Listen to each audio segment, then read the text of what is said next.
Good evening. My name is Mark Barnico, and I'm the Executive Director of the University of Chicago Francis and Rose Yuen campus here in Hong Kong.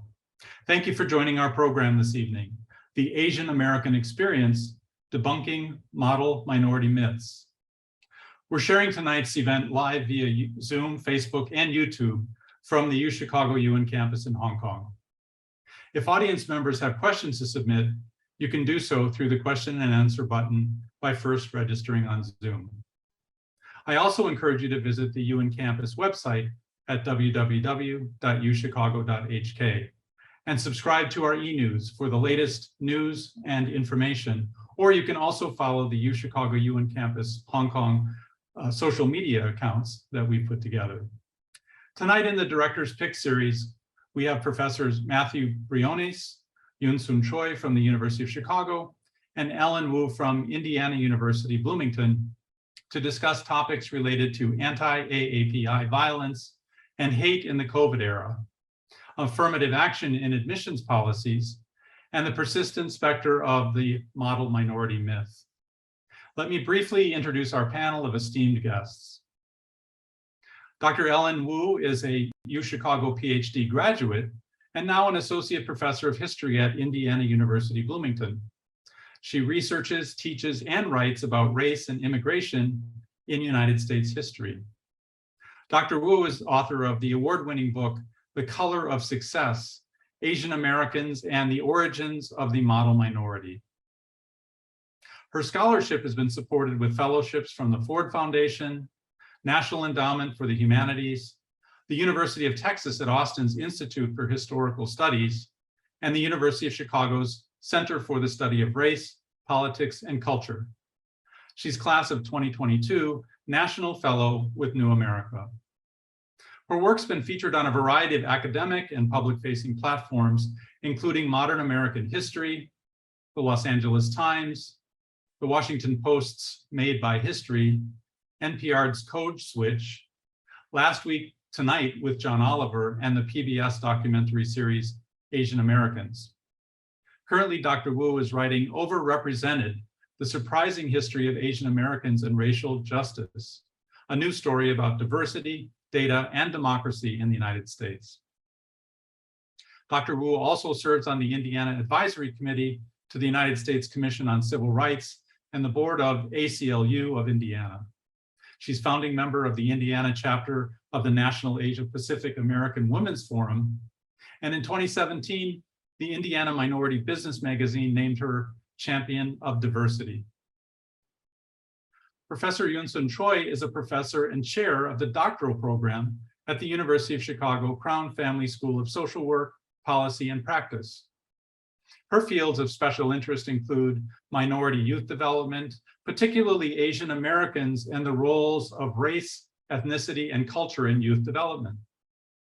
Professor Choi's research seeks to understand the familiar and environmental processes that influence and impact ethnic minority children and their development, and serves to inform the development of age and culturally appropriate preventative interventions. Funded by the National Institute of Health and the Russell Sage Foundation, she's conducted a series of interrelated research projects to identify the multiple developmental trajectories of Asian American youth and factors that predominate in the determination of these outcomes. Professor Choi has been leading the Midwest longitudinal study of Asian American families, following about 800 Asian American families, specifically Filipino Americans and Korean Americans, since 2014 to examine Asian American adolescent and young adult development. This study is interested in the role of culture in family, racial prejudice and discrimination, ethnic identity, and cultural change and formation that may all be unique issues for this target group, as well as other ethnic and immigration youth. Professor Matthew Briones is an associate professor of American history and the college. He's a cultural historian who specializes in the history of Asians and Pacific Islanders in the US, interracialism, and immigration. His first monograph, Jim and Jap Crow, A Cultural History of 1940s Interracial America, focuses primarily on the home front culture of World War II, interrogating the ways in which different racialized and ethnic groups interacted during a heightened sense of possibility for a multiracial democracy. Based on the unpublished diaries of an incarcerated Japanese American, his book examines the overlapping networks of social scientists associated with the Chicago School of Sociology and Japanese evacuation and resettlement study, immigrant activists like Carrie McWilliams, and everyday people from African Americans on Chicago's South Side to Filipino migratory farm laborers in California. Versions of his history have been published in Prospects, an annual of American Cultural Studies, and an international collection of essays, Journey into Otherness, Essays in North American History, Culture, and Literature. Welcome to all of our panelists tonight. Professor Briones will be moderating tonight's webinar, so let me hand the stage over to you to begin this important conversation. Thanks so much, Mark, for such a generous introduction of all three of us. That's really so sweet of you. Thanks to you, Gigi, and Chris behind the scenes there for hosting us and inviting us to the campus to talk about the Asian American experience. And I feel really lucky to have these two colleagues here. For better or worse, I feel responsible for pulling them into the event. Yoonsun I met a long time ago when I first came here in 2009, and we used to walk our little kids to the lab school back and forth almost 13, 14 years ago. And then I met Ellen, boy, is it almost 20 years ago at Boston University as grad students, and we were still pretty green behind the ears. So it's really lovely to be able to share the stage with them today. So we have a loose sort of format that we were thinking we'll introduce some terms, define some terms for the audience, perhaps move into the history of immigration in the US and perhaps the history of the model minority stereotype, talk a little bit more about the myth itself, and then if we have time, sort of look at the anti-AAPI or anti-Asian American and Pacific Islander hate and violence that's been taking place here in North America. But we'll around 8:05 your time, or 9:05, I suppose, your time, we'll stop for questions and answers. But I'm going to hand it off to Ellen. Okay, well, thank you so much to Matt and Yoonsun and Mark, Gigi, Chris, and everyone that's showing up tonight. It's a great turnout, and we're really excited to be here. We've got I have a bit of ambitious program, so we thought we would start first by just laying out a few key terms, I think as scholars do, so that we all at least have a working definition of the concepts we want to talk about tonight. So I'm going to share just a few quick slides to get that ball rolling. Okay, so let's see. So the first thing I really want to just mention is this question: what is the model minority myth? This is a phrase I think that's might be familiar to many of you, but maybe not all of us. And certainly I think people often have different ideas of what it means. But the way that I think about the model minority myth, this phrase, it's a shorthand for really a consequential form of racial profiling of Asian Americans. It's a relatively recent invention. So it's a racial stereotype that's really only come about since the World War II, 1950s, 1960s period. Before then, Asians in the United States were generally thought of as a so-called yellow peril or brown hordes, an evil, an unwanted threat to American society that really ought to be excluded or kept out. And so it was basically a big racial makeover, in a sense, of Asian Americans in the middle of the 20th century. And I also just want to stress that Asian Americans themselves have helped to invent and circulate this myth since that middle of the 20th century for a lot of reasons. And in a lot of ways, that investment in projecting a positive image of their communities, of themselves, was really a kind of self-defense. It was a way of thinking about having a better future in the United States. And over time, that strategy had a lot of unintended consequences. So we might say that the model minority, quote unquote, is a shorthand. It's a code for invoking this idea that Asians are an exceptional group of people of color, that they're not white, but that they're and their traits are basically that they're respectable, that they're upwardly mobile, that they work really hard, but also that they're very compliant. They don't make trouble. They don't make a lot of noise. And I think very particularly after the 1960s, this model minority branding, really this rebranding, the implication there is that Asians are really not like Black people. And that's something we can unpack as we move along, but I think that's very important in the context of American history to understand that this racial makeover, this recasting of Asians' social status really had a lot to do after the 1960s or since the 1960s as a way of comparing them to Black people and other people of color. So, okay, so we talked about the model minority myth very quickly. I also just want to very briefly just introduce this idea, who are Asian Americans, since that's who we're talking about tonight. And one way to kind of think about this is that, at the very basic level, I think we have a common understanding that, we are talking about people in the United States that trace their ancestry back to somewhere in Asia, East Asia, Southeast Asia, South Asia. But in general, those people from those communities did not think of themselves really in a widespread way as quote unquote Asian Americans until the 1960s and 70s. As I think, as I tell my students, the Asian American movement, which was a social movement in the 60s, in the 70s, very much akin to, Black Power, very much informed by the anti-Vietnam War politics of the time, the New Left.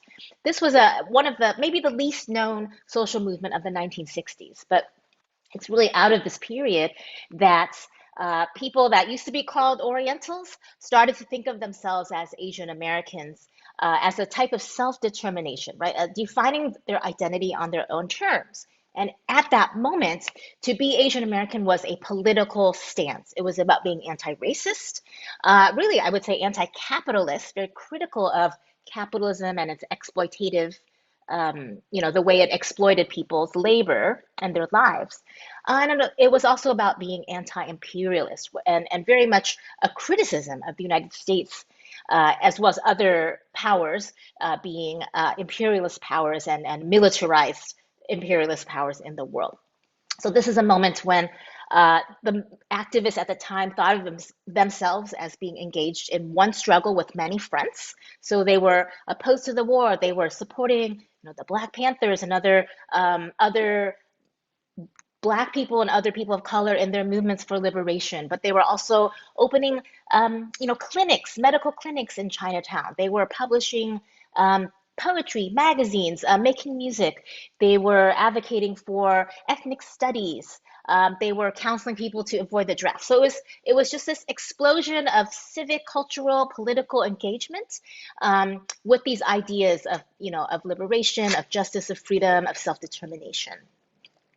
And I think one sign that the Asian American movement did have a broader influence is that some of those activists went on to shape policy. And some of them went on in particular to work in the federal government.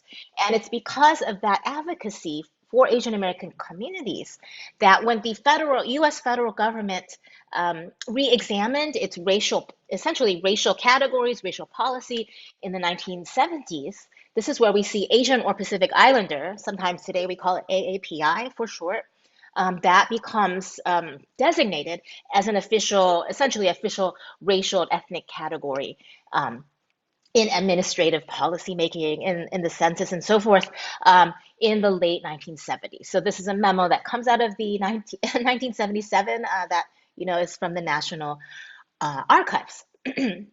And just the last point I'll make is that today, Asian Americans, we've got around 22 million people who fall into this Asian American category. It's really expanded, since the 1960s and 70s.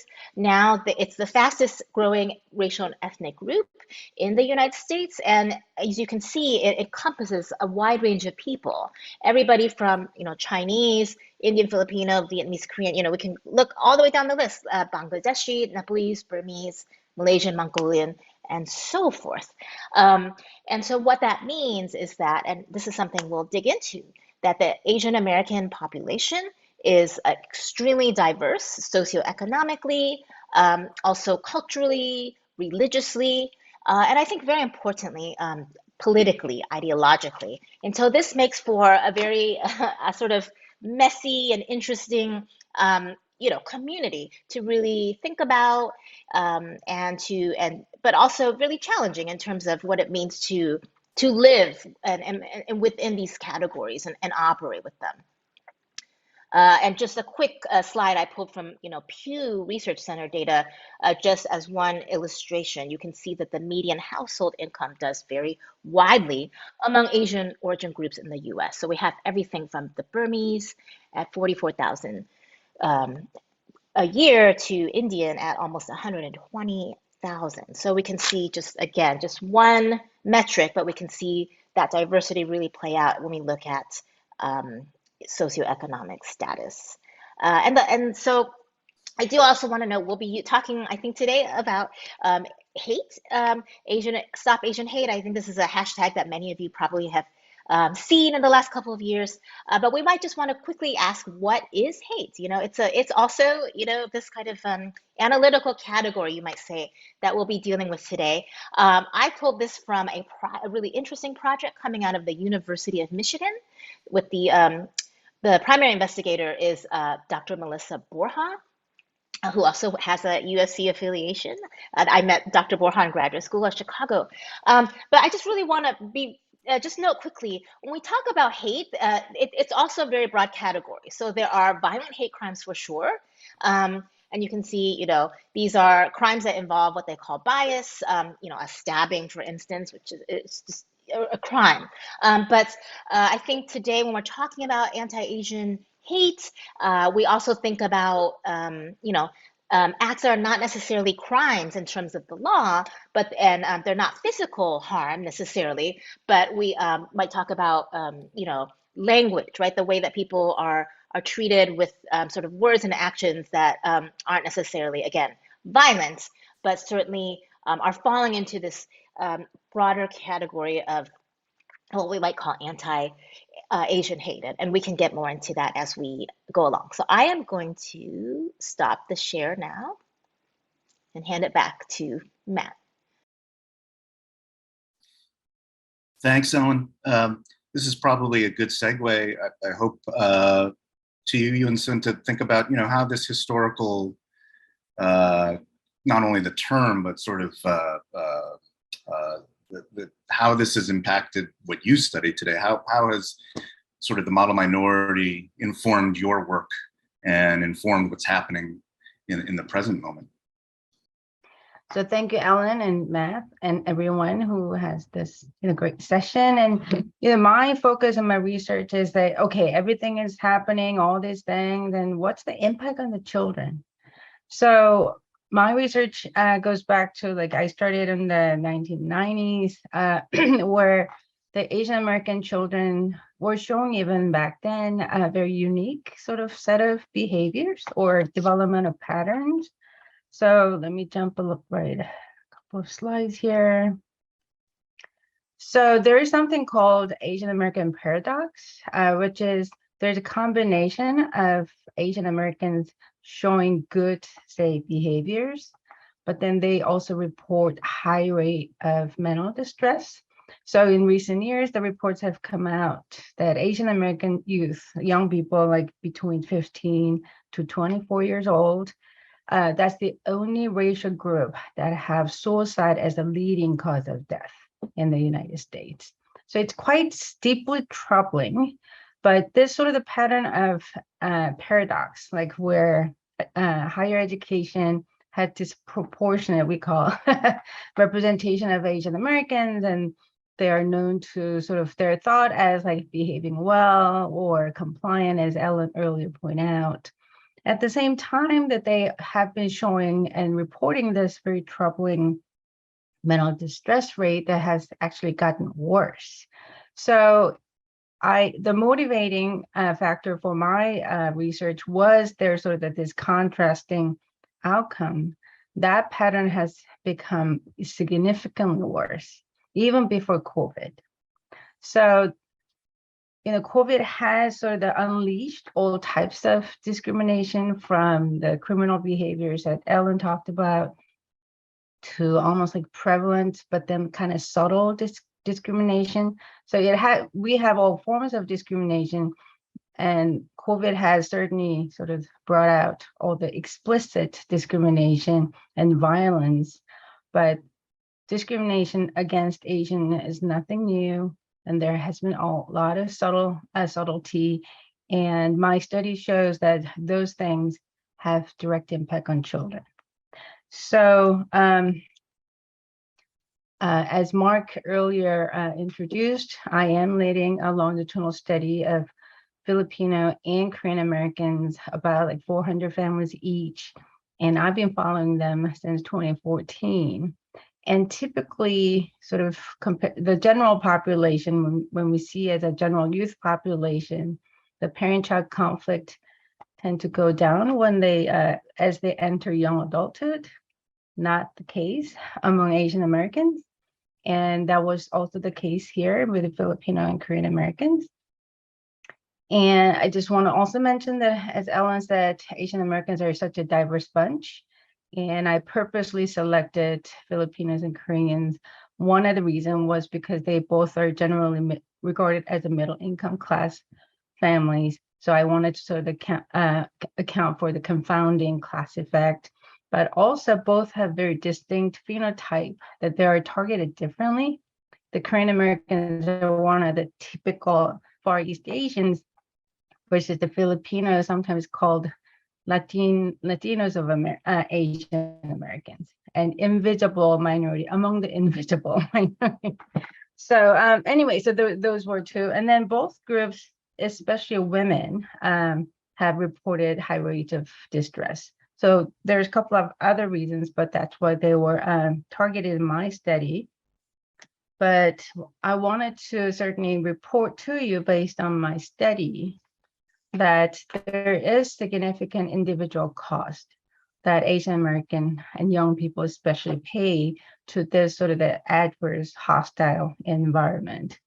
That, the subtle sort of discrimination, as well as explicit sort of violence, have direct impact on the poor health and mental health outcomes. That it breeds sort of the low self-esteem, and for the supposedly positive, the aspect of stereotypes. Some of the kids who cannot meet up to that expectation, they're the over-efforting, trying to sort of meet up to that expectation. That's, some people think it's a compliment. Actually, it's not a compliment. And I have also done, in addition to these survey, whenever I meet these young people in small groups, like called focus groups, they often talk about even how the parents take their achievement as granted. Like they think, well, you're Asian American, you're smart ones, so it must be like, whatever. So the kids are sort of the struggling, not just the outside in the family, but inside the family. And parents have been, some of them actually actively use these sort of the model menu stereotypes in their parenting. So it has sort of the complication in the family process. So as a result, young people have reported not just actually mental health, but health outcomes that's not as good. And even the good GPAs or whatever the external outcomes that they have shown as a positive during adolescence typically do not hold up in young adulthood. So it has multiple sort of way of negative impact. And another thing, I saw one of the questions in the chat that, what about Asian Americans think of themselves as almost white, or even there's a term honorary white, that you're not white, but then almost. And it is true that some of the people have internalized these stereotypes.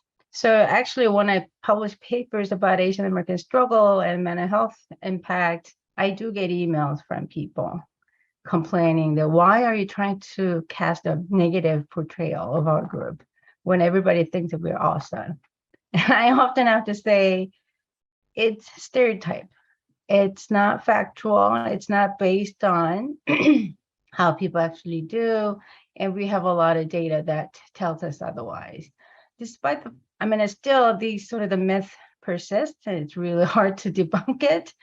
But internalization is a real thing. And one of my recent study published by my student and me shows that, so initially we thought modern minority myth, despite the fact that it's myth and stereotype, may have some good, so that it helps sort of improving good outcomes.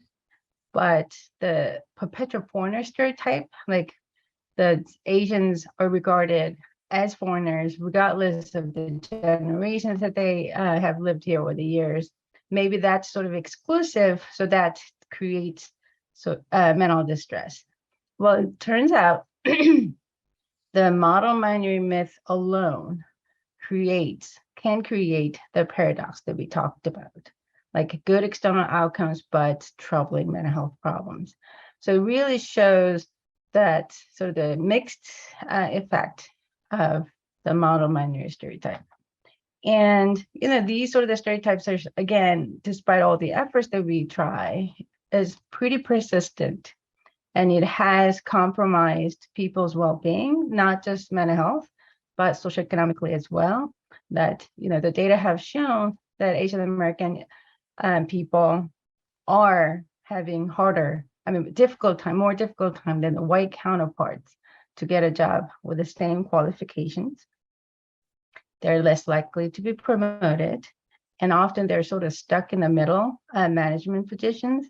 So, and then actually the mental health wise, the distress is the highest among the middle management, because they don't have the power or control, but then they also have to deal with the lower, the ranked staff. So often they're caught in the middle, and there's something called, I don't know whether you have heard, bamboo ceiling.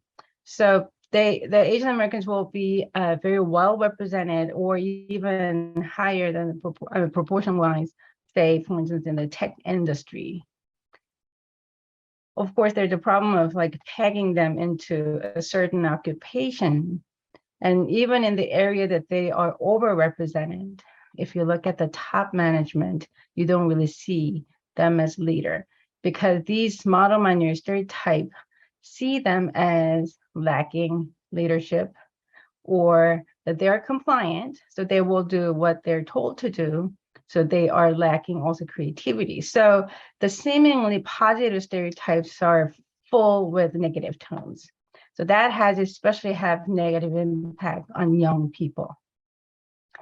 And not only the individual, it has social cost, that it creates unequal structure and unfairness.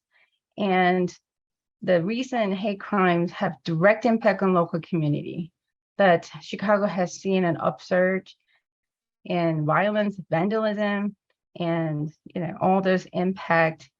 And we are racializing public health problems like COVID. There's a lot of sort of direct impact, and some of the people, because of the stereotype, have a false sense of security when we actually need the solidarity the most.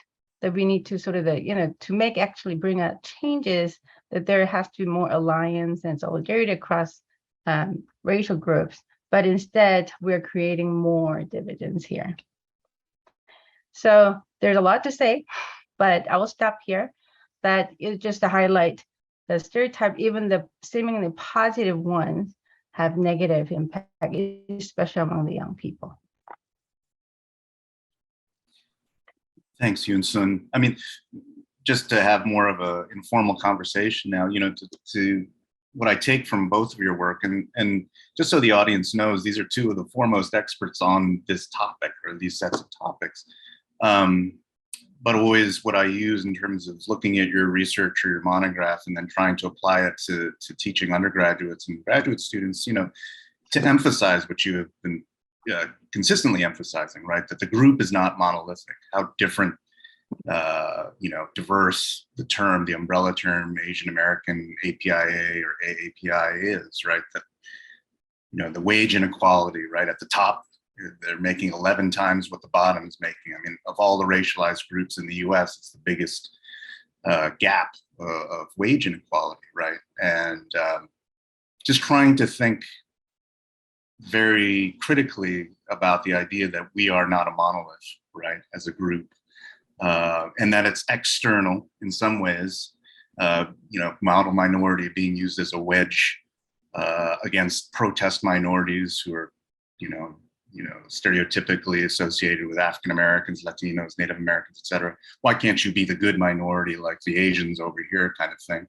But also the internalization that both of you have been talking about, not only what the individuals internalize, but also how, as Ellen's really proven, you know, the way in which Asian Americans have propagated this myth as well. Maybe, you know, personally, I would think to our detriment.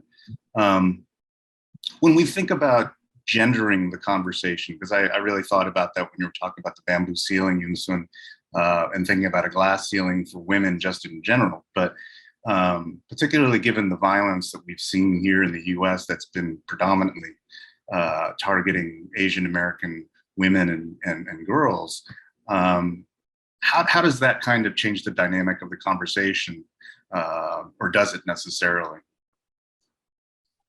So I wanted to say that, you know, two things, like, you know, this whole sort of the increase in a surge in anti-Asian crime have created division even among Asian groups. Like, I have seen T-shirts that says, "I'm not Chinese."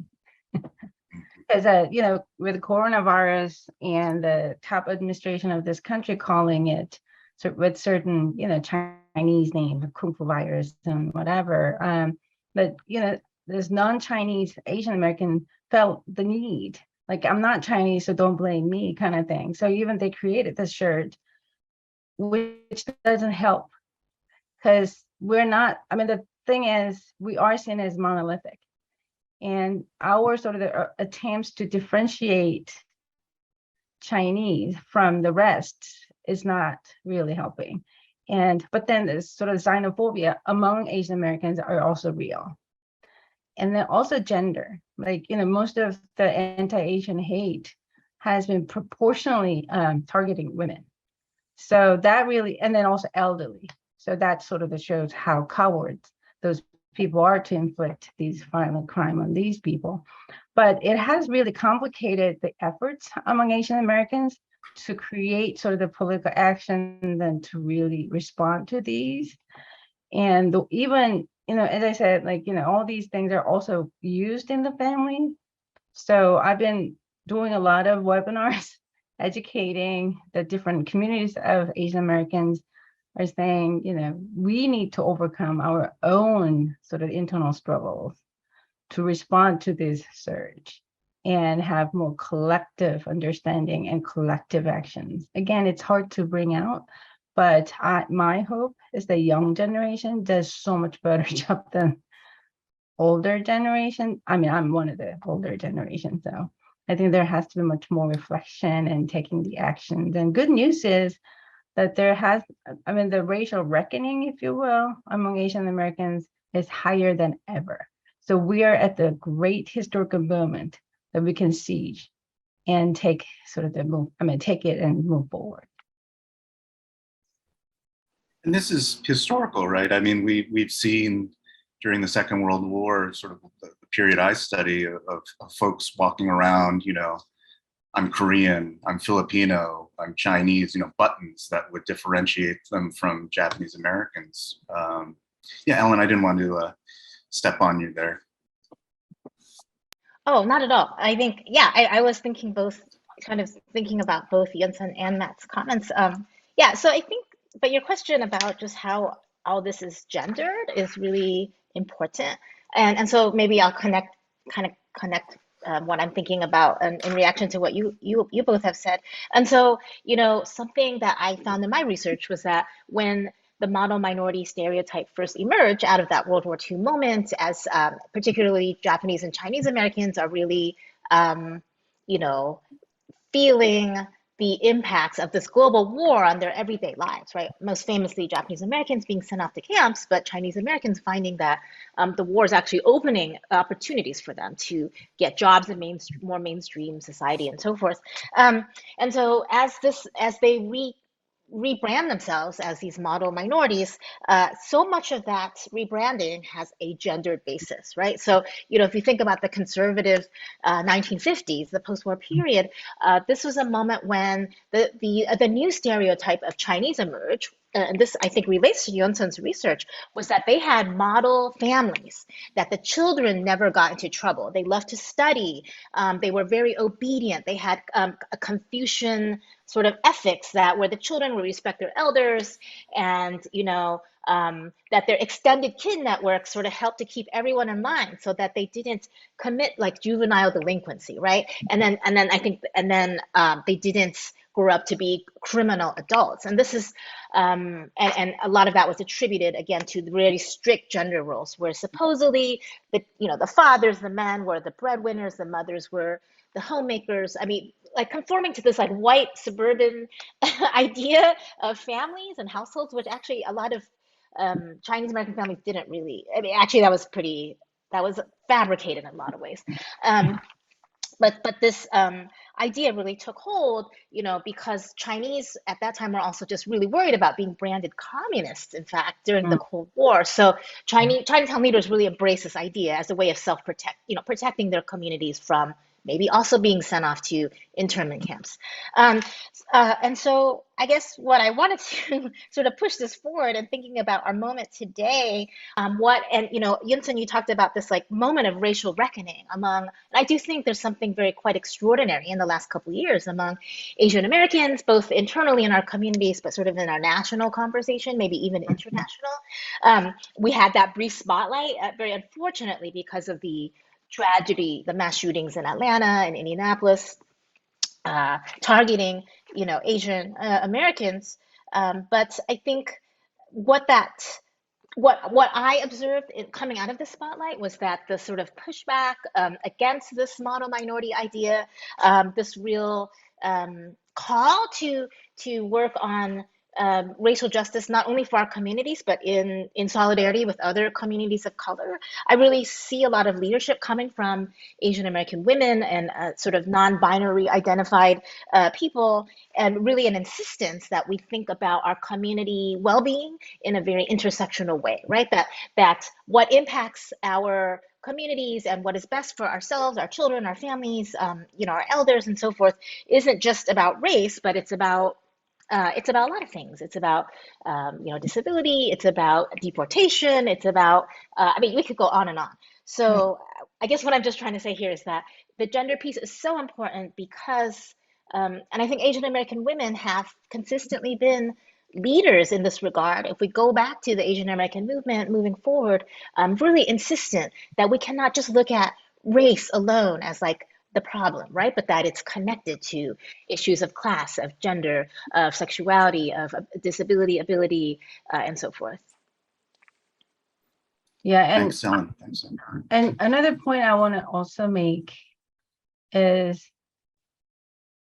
that I'm sort of losing my thoughts because I had like burning sort of the comments while Ellen was like talking, and I'm like, oh yeah. Then but I think most importantly that we should be better educate ourselves so that we don't get fooled by some of the media representation. Because I think people have talked about, like, say, for instance, Blacks attacking Asians on the street and whatever. And that's what's been most played up in the media. But if you look at the data, actually most of the hate crimes or the violence against Asians, 70% are committed by whites, which are reported sometimes, but mostly not as much played up in the media. So then that creates, instead of like, say, bring people together, it creates tensions even more, right? And then another thing is, so that's sort of one of the things that we need to overcome. But Asian American experience is complicated because diversity, it's not just the diversity within, but it has very complex international relations. Like the China, US relations will complicate the experience of Asian Americans and Filipino Americans, as I mentioned earlier. They're sometimes regarded as Asian, sometimes are not. And I have seen some of the sort of the troubling video that say, for instance, Filipino Americans are being attacked, and often people say, I'm not Chinese. But the experience tell us that doesn't really matter. We're seen as one, right?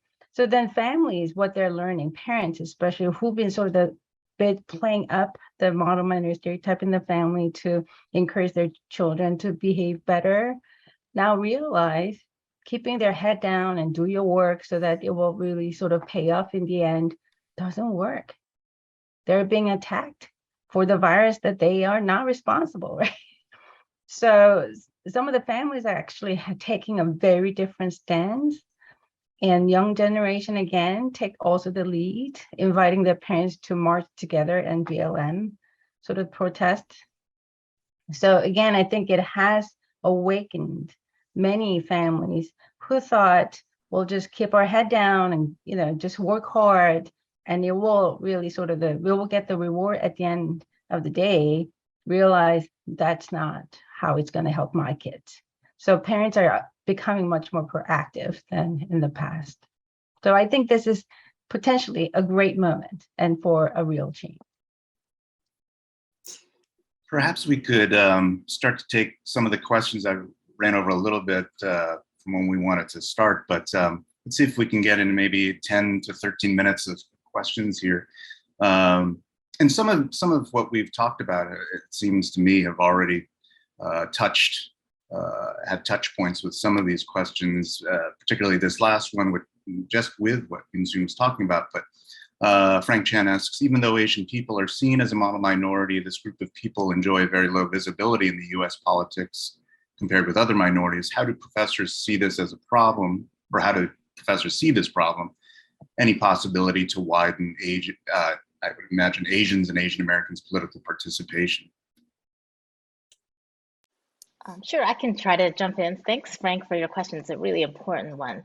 Yeah, I think the model minority concept is really tied to this idea that Asians don't really care about politics and aren't really involved in that way. I mean, that's actually just not true. Like historically, we see all the way back to the 19th century, Asian Americans have been political actors in different ways. I mean, it was much harder before World War II when they literally could not become citizens if they were not born in the US and often were restricted from voting, let's say. And so a lot of that political engagement was more with their homeland countries, and certainly hoping that with stronger homeland countries, they would have a better status in the US.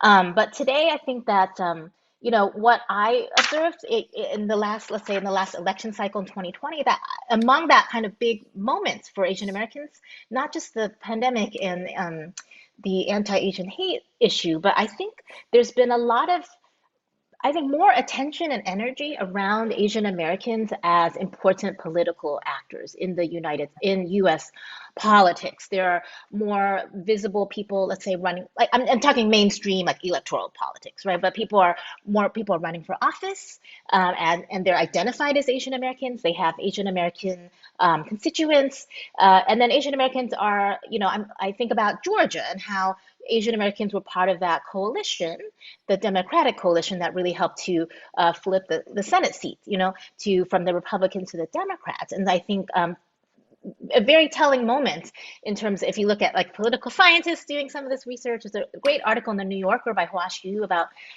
Asian Americans and electoral politics in 2020. So, but Frank's question is how to widen that participation. I do think it's going to take a lot of, it's a long game, and it's going to take a lot of on the ground, persistent organizing. So just a quick example, in Indiana, I live in a deep red, very, very conservative state. We don't have a big Asian American population, but the organization I'm part of, the National Asian Pacific American Women's Forum, in 2020, we did a Get Out the Vote, and we were we think the first group to target Asian American identified voters. And it wasn't partisan, but we just tried to encourage people to make sure they were voting, and also to hear about what their concerns were. And I think there's a great website called AAPI Data. These are run by social scientists, and they've really looked at what issues the Asian Americans care about. And what's so striking is, and it's so obvious, but Asian Americans care about the same things everyone else cares about. Education, employment, healthcare, climate change. All of those things matter to Asian Americans. It's not just one or two. It's not just Harvard admissions. You know what I mean? It's a whole. It's everything. And so I think that really gives us an inroad to building coalitions with other, I will say, progressive communities of color who are also doing this organizing work, so that, so that our political system can really benefit our communities as a whole, and that the people that really most need those resources can get them, and so I think this is an exciting moment in that regard, but it's going to take a lot of work, a lot of work. And I think if you look at sort of the recent voting behaviors or opinions about political viewpoints on that, it really shows true sense of diversity among Asian Americans. I mean, like in Georgia, as Ellen mentioned, that it did flip the sort of the increased participation of Asian Americans helped flipping the Senate seat. But if you look at sort of the nationally, again, there's so much more diverse sort of the interests and needs, and there's an interesting pattern by the different ethnic group. Same thing as Hispanic/Latinx group. The Cubans have very different sort of the voting patterns than, say, Mexican Americans. And same thing among Asian Americans, Vietnamese have very different voting patterns than Asian Indian, for instance. So we're not saying by increasing Asian American representation, it will sort of leaning one way or the other, but just that I think pure sort of sense of sort of the participation, increase in participation will bring out some of the changes, to our liking or not. But I think, we need to bring more perspective into this whole era. And I think Asian Americans are really, the awareness is really on the rise. Yeah, and can I just add, I'm really glad you pointed that out, Yoonsun, because, that's something I really think about a lot, how politically diverse Asian Americans are, and something that is really important to keep in mind. I don't think, because Asian Americans just don't align very neatly in that kind of red state, blue state divide. Like the political stuff often blurs a lot of lines. So a lot of people think of Asian Americans now as, in a way, a kind of swing vote and sort of unpredictable. And I think that's both, I find it really fascinating, but also really, it's really an opportunity. So you can have the groups like, Filipinos for Trump or Vietnamese for Trump, or groups that, of course, oppose, let's say affirmative action. And yet some of those same groups might also support other kinds of policies that are, for instance, very critical of political leaders who spout a lot of anti-Chinese rhetoric, for instance. So the lines don't fall very neatly, and I think that is a big challenge, but also a big opportunity. We've got so many questions. I apologize to the audience that we won't be able to get to all of them at all, but we'll try to pluck out some here at the very end. One here is a very interesting question. Anonymous attendee asked, and I'll just shorten it a little bit. What are the ways for Asian Americans, or I guess more broadly, non-elite, non-Anglo-Saxon Americans, to come to have a say in describing what America is, in challenging the complex social hierarchies that it looks like it pins, non-elite or non-white Americans against one another? How is it possible part of it is this talk about political engagement, civic engagement, but are there other ways, do you think, that we could, we can promote the idea that it is not just a black-white dichotomy in America when it comes to race, right? That we have a voice, et cetera. Well, I think just very quickly, I think this is where popular culture matters a lot. And Mhm. so I really marvel, I was born and raised in the United States, and thinking about how my children today have access to a whole buffet of, like, movies and TV shows and videos and music, and I mean, you name it, sports and such, and it's like no big deal, right? That there are, I mean, to them, right? Like they see Asian American actors on screen, or they can read, they get assigned, readings by Asian American, fiction writers, or poets, for school, or maybe there's, I know Illinois passed a law recently to promote Asian American history, basically, in K through 12 education. So I do think that power matters a lot, right? Political power, and having that kind of um, that leverage in terms of policy making, but certainly at the level of culture and ideas, this is, I think, where it's so important to support, the presence, the voices, and so forth of Asian American culture makers, media makers, journalists. During after Atlanta 2021, I talked to a lot of journalists, and I'd say a good number of them were Asian Americans, and so we have to have Asian Americans in our newsrooms covering these stories, or these stories our communities aren't, our stories aren't going to be paid attention to. So all that matters alongside, as Matt was saying, that political civic engagement. Right. And, I think just to add a couple of points to that is, like, economic sort of interest is powerful one. And so globalization, and then sort of the older media, not only that, like the cultural sort of the exchanges across the world, and what's now available on the online. And then just that has almost forced people to become aware that there's more than just in the United States. There's a lot going on, and hopefully that will also help to increase the representation of Asian Americans in the American media and also populist culture as well. Because, when, say, Parasite won a Academy Award and whatever, some of the Asian Americans were not that happy. Like, that's sort of the foreign film that doesn't represent Asian American experience. It's quite different. So again, I think Asian American experience is complicated one, because we are seen as foreigners when, many of the young generation especially were born here and they're raised here, and this is the only country they know, right? And then often they're still, like, expected to know something about the country of origin, or something about, like, Asian. Like, I immigrated here as an adult, but my child growing up here, they don't know much about the country of origin. I mean, other than we go and visit families. And then when the Squid Game became really popular, my kids were asked about the games that was featured in the Squid Game. They have no idea. They've never lived there. So suddenly the kids are expected to be the culture ambassador. And, when it's a good thing, then it may have a sort of the good impact. But overall, the fact that kids feel like they feel pressured to know. Again, it could turn out to be positive or negative, but it's always a complex process. And regardless, I think the culture impact is a real one. And the whole world has seen more the globalization and the sort of the porous exchanges of different things and different images of Asian cultures. So hopefully this will help.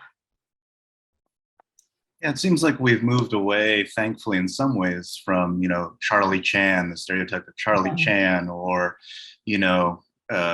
not Bruce Lee, but thinking of who's David Carradine playing, the Asian kung fu character in the 1970s, or the comfort ladies and geishas, you sort of see portrayed in post-Vietnam War movies.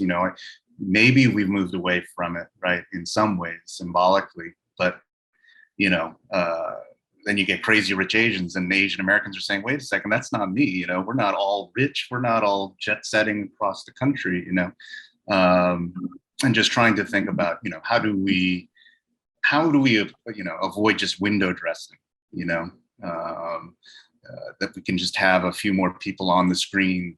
I think it's absolutely correct, what Ellen's saying, people behind the scenes, journalists, people in boardrooms or on executive boards for the LA Times, et cetera, or, directing movies, writing screenplays, sort of both highbrow and lowbrow. I think it's really important.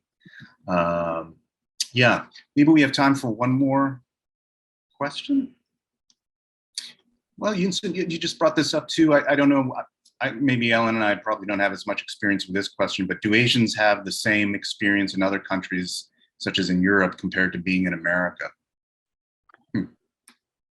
So, I mean, again, it's very diverse, right? So just one example that I wanted to share with you is that, here in the States, Asian Americans are more represented in higher education than not. And then people say, well, that's because Asian culture, essentially, like it's Asian culture that emphasizes education.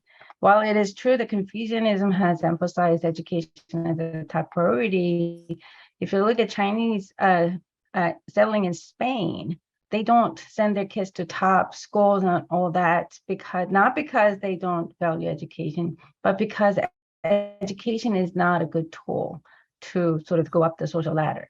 So instead they focus on building business with the kids. So it's more about adaptation than essential culture feature of a sort of the country or country of origin. So people adapt in a different ways. So the experience will be very diverse. Like, say, the Japanese are settled in Chile and Latin American countries versus here. Or, so again, we sort of have to think sort of the complex. And instead of trying to say, okay, this is one thing, it's going to be never one thing, because we are all in a different society and living in a different generations, and different events happen, and that will throw the sort of previous understanding into question. So I think we need to be ready to see the data that doesn't really conform my understanding, or the event that sort of threw off our sort of the, existing sort of the system. So that's what we do, right? The educators and educated folks think about surprising data or surprising events or the whole new world. So before I turn it back over to Mark, I just wanted to personally thank Yoonsun and Ellen. I'd like to think that I am an expert in sort of the history and, lived experience of Asians in America, but I constantly found myself learning so much that is new. And as you say, Yoonsun, kind of unexpected through talking with you or listening to you guys. So I feel grateful for having had the chance to listen to you and to speak with you. Mark, back to you.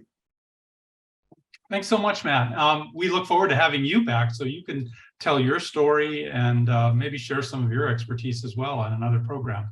Thanks for hosting this one, and thanks to Professor Choi and Professor Wu for sharing your knowledge and experience. This is a really interesting topic. It's an important topic, and I hope we can cover it more in the future. Speaking of Professor Briones, his career story is on our new podcast, The Course. And I listened to it last week. I was really touched by the program, Matt. Great job with that. So if you'd like to learn more about what it's like to become a professor, listen to The Course podcast. It's on Apple Music, Amazon Music, Spotify, Stitcher, YouTube, Himalaya. You can find it everywhere. Everywhere you can find a podcast, you'll find The Course. And we feature our UChicago professors and their career stories. Not every path is a straight line in one's career, and that includes the path that professors take. So hope you can join us by listening to The Course. And then on September 8th at 8:30 p.m., we'll have another webinar, which I think will be really interesting. Maybe a good kind of adjacent program with this one, because we're seeing some of these trends here in Asia as well. It's called Socially Disconnected, the Trend Toward Loneliness. And I think this is something that our team decided we'd like to feature because we're looking at a lot of like social trends that are happening. And we'd like to bring our UChicago experts to the forefront to be able to talk about those things. This program will feature Professor Greg J. Norman from UChicago. He'll discuss topics related to loneliness from a neuroscience perspective and what we can do to feel more personally connected to today's world. Once again, make sure you follow us on all our social media platforms, Facebook, Twitter, Instagram, YouTube, all of them feature a lot of our programs, the upcoming programs, the latest research from UChicago. We post those things on a regular weekly basis. So stay tuned with the UChicago UN campus in Hong Kong and have a wonderful evening or day wherever you may be.